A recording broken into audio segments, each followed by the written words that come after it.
Yo, guys and girls, what's going on and welcome to the show. Today's show basically isn't going to come with any topics or anything like that. I'm just going to talk about the week I've had, because what a week. One of the saddest, most emotional weeks of my life so far. Thought I'd spend a couple of minutes with you guys and let you know what's been going down. Sorry for lack of content the last week or so, but I think once you've gotten down and listened, you'll understand why. So without further ado, let's get into this and let's do it.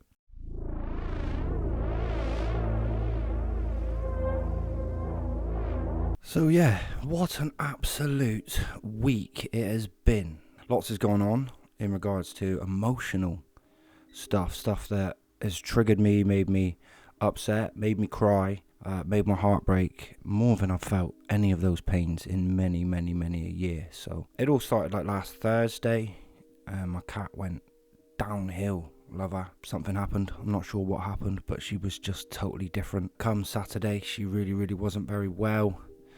Sunday she didn't get any better, and I took her to the vets on Monday, and unfortunately we had to put down the girl, which is one of the saddest, hardest, most heartbreaking things I've ever had to encounter. If you've ever had to put down a pet before, you'll totally understand where I'm coming from and how hard this is.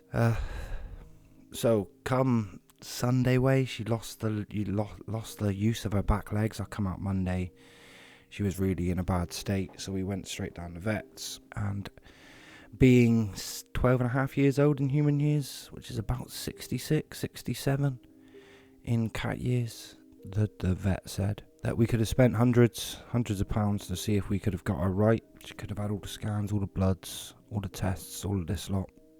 Found out exactly what it was that had brought her struck down. But even then, it wouldn't necessarily have been enough to, keep her going, keep her alive. And even if she would have made a full recovery from that, which was very unlikely, she wouldn't have really have been the same cat again. She could have ended up living in pain and all of those things.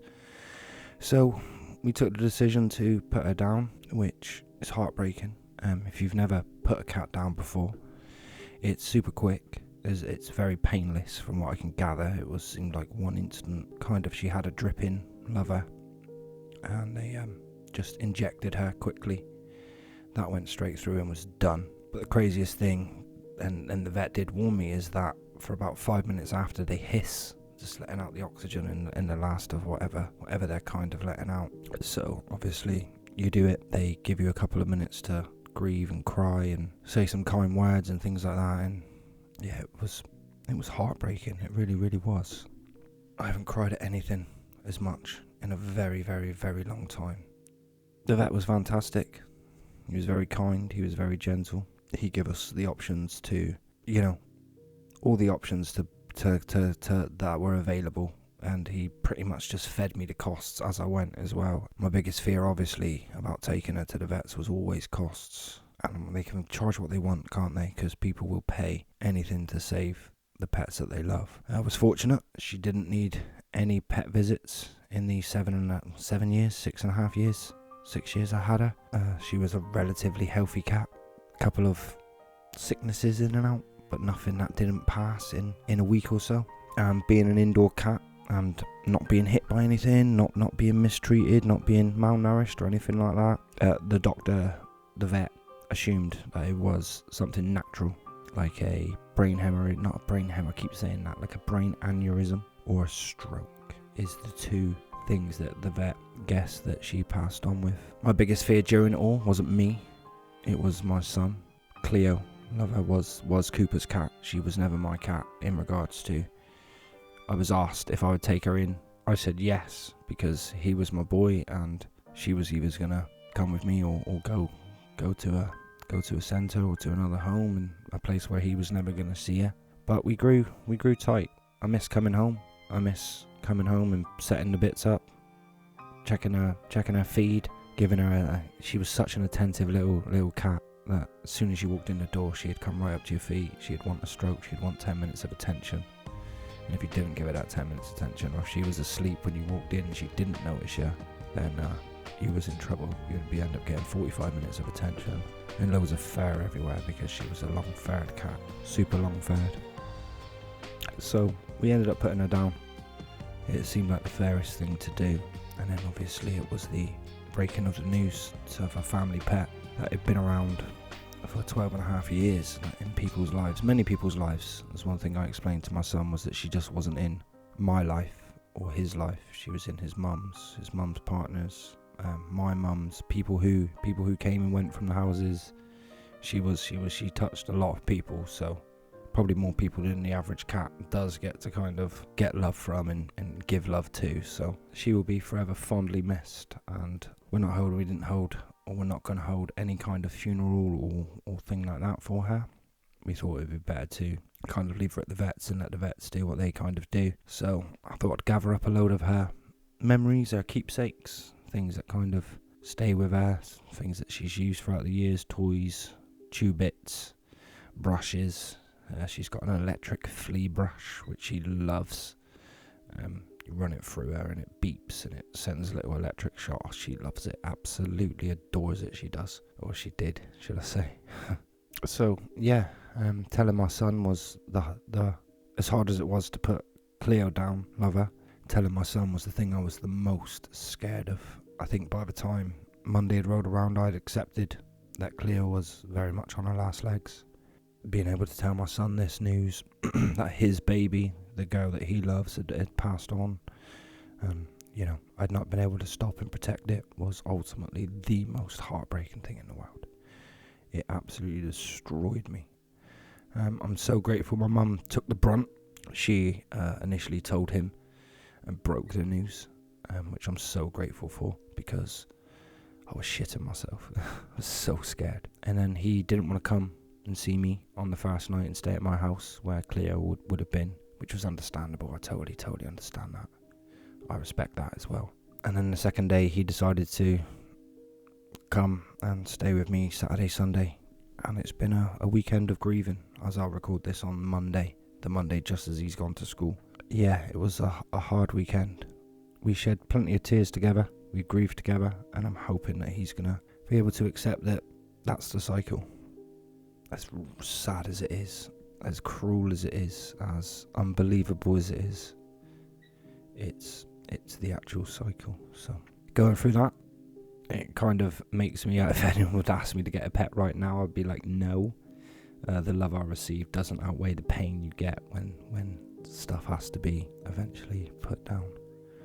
But it's a fantastic experience that my boy got to have and feel, was the love from Cleo and the responsibility of her nurture and well-being, and the fact that he got to share in her love and her presence and existence and being, for me, is a win all around. So as sad and as emotional as it is, and as heartbreaking as the grief has been, it's ultimately a fantastic life experience for all involved. Him, myself, Cleo, my mother, ultimately. She obviously had to tell me that my pet died when my cat died. My cat Blackie. Oh, God, I don't think you can call a cat that now, can you? So, yeah, that was the story of my last week and why no content was made. I kind of feel good talking. The more I talk about it, the easier it becomes. I cried so much. Crying, for me, is a hard thing to admit. I don't know why. I find it embarrassing. I do it rarely. I've done it more in 2023 than I've probably done it in any year. I did it when I had COVID. I didn't mean to, but I went into work absolutely exhausted, and I had no sleep, and I felt really ill because I had COVID. I didn't know I had COVID, and yeah, I cried in front of the boys, and I've been ripped ever since. So yeah, crying isn't the best thing, but I'll happily admit that I cried so much over that baby girl this week, and ultimately I'll miss her. So rest in peace, Cleo. Thank you so much for the memories. We will love you forever. That is an absolute fact.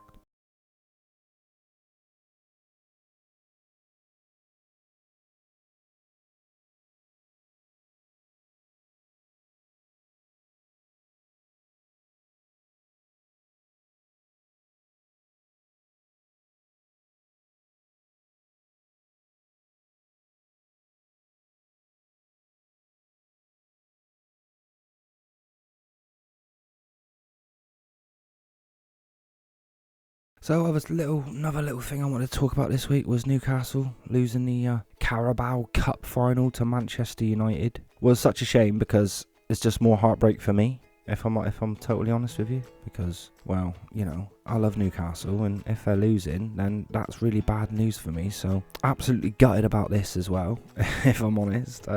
I've got a secret soft spot for Manchester United, so I'm not really going to cry into my pillow too much, but it would have been so nice as a Newcastle United fan not to have got an informed Manchester United. I wouldn't have minded beating Manchester United in the final, but an informed Manchester United for the first time in 5 years is absolute did my head in. So that was heartbreaking as well, but let's end the news with a little bit of good news, and Tommy Fury absolutely beating Jake Paul. Now, first off, I want to touch on the commentary team. That commentary's team absolutely blew ass. They sucked. It was one of the worst commentary teams I've ever heard. If there's a rematch going on, I hope they sack them. I don't care if they're former boxers, world champions. It doesn't matter the experience they've had if they don't have any knowledge, because my God, they had no knowledge whatsoever. For me, Tommy took 1-2. Jake come back and won the third. The fourth was really close, but I think Jake had a point taken off, so give that to Tommy. Tommy then had a point taken off, so give that one to Jake, which then makes it 3-2 to Jake. I think the last one went to Tommy, and then the second to last one to Tommy, and then you could probably maybe, with a knockdown, give that one to Jake. So yeah, I think 5-3 seems like a fairish kind of way to score that. I think the judges went a little bit more and probably give it 6-2 if you look at the scorecards, or maybe it did end up 5-3 on most of the scorecards. But I think when you look at it, I think Tommy took it a little bit more. I think he was a bit more technical. Jake kept hitting him with that one jab, but it was just the jab. There was no jab, strike, jab, hook, jab, straight, jab, anything. It was just jab, and then either Tommy would hit him back with a jab and then hit him with a hook, or he would just take the hit. There never seemed to be no combination shots from Jake, which seemed to not allow him then to set up that big overhand right. He landed it a few times, but nothing that Tommy didn't see coming. Like, the thing with the overhand right is that you need to distract your opponent with something else, so like a left hook or a left straight or just something, a body shot or something, just so that they don't see the overhand right coming. If they can see the overhand right, if you see any punch, the most damaging punches are the ones you don't see coming. So if you can cause a distraction to see it, then you stand a chance. But Jake was just lining up that one straight, and there wasn't a lot to it. But Tommy, I think, outboxed him, and I think that shown. I think Jake was right about Tommy's power. Tommy's not loaded with absolutely great power. He's never going to be a knockout artist unless he starts fighting guys who are smaller than him. Like, the beautiful thing about Tyson is, we said this about Tyson when he started, he's never going to be a knockout artist because he was like a pitter-patter. But Tyson was bigger than everybody else anyway, so all he had to do was just get a bit bigger. There's, their maximum weight limit is 160, so if he can go in at 160, 161 in a boxing match, then he can, he's going to be bigger and heavier than most people anyway. So he'll have the fundamental advantage of being able to take that pitter-patter and actually add power to it, as where Tommy won't be able to get that distinct size advantage unless he was to maybe cut weight and then put a weight on again. But they look pretty evenly matched. I think Tommy's got a lot of learning to do. I think Jake will invoke the rematch and we will see number 2, but I think Tommy will win that again. Furies don't seem to lose rematches. That seems to be quite a fair statement. But that was really fun, and I'm really proud for Tommy because Jake made it personal. Not personal, but Jake made it a nation thing. So USA versus England versus Great Britain, whatever way you want to word it. So I'm really glad that Tommy come through in the end. So big shout out to Tommy Fury. Big shout out to the win. Rest in peace, Cleo. I will miss you so much. If you've tuned in and listened to this, thank you so much for just letting me express a few things that I've been sad or happy about this week. More content will be coming soon. Thank you very much for listening. Much love from me. Peace.